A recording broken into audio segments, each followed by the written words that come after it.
မှာဖြစ်ပါတယ်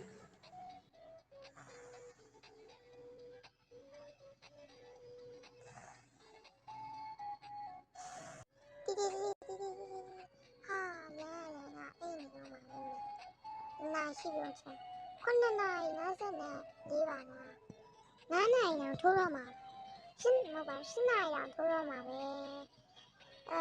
ဒီနေ့ခရီးထားမှာပဲဟုတ်တယ်ငါမြင်နေတာရေလေးကချုံနေနေအိမ်လိုက်တက်လာမယ်အိမ်လိုက်တက်ပြီးတော့ရေကချုံမယ်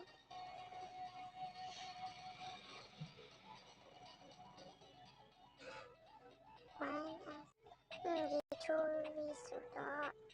အဝတ်စားတော့လေလာအောင်မယ်ဒါလေးလေးတောင်းမယ်လေလာအောင်မယ်ဒီလေးဝလာမယ်လာမယ်စီထမဆိုတော့တားနဲ့ပါမယ်ဒီခရီးရတန်းကြည့်သွားမယ်မနဲ့စားမစားဟိုလမ်းမှာပဲဝတ်စားလိုက်တော့မယ်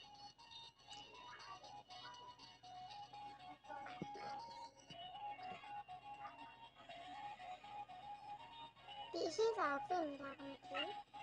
တိတ်တာပဲကြည့်တာ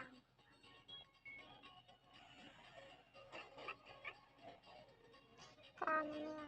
ပါပြီတက်ကြည့်ရပဲတိတ်ရတိတ်တာဆိုမှမစားတော့ဘူးစားရမို့ရှာနေအေးစားတော့ရှုံးမဲ့အေးစားတော့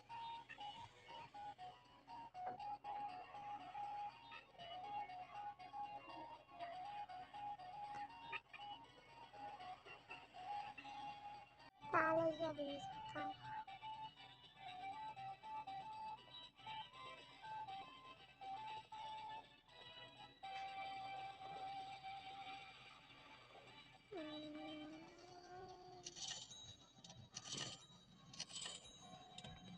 ကာဗီနာမအော်အေးမကြီး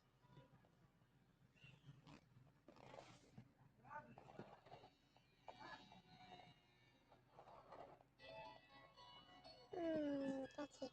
ရေမိုးလေးပါလေးစားလိုက်ဆယ်ဝိတ်လေးလည်းစားမယ်ခေါင်းရအဲ့တော့ငါတက်ကြည့်ကိုတွားမယ်ဟလာသူပြောတာတော့ဟိုကလာလို့ပြော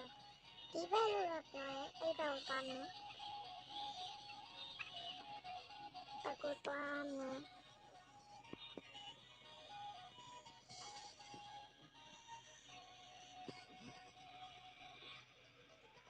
အပိုင်းနေမြော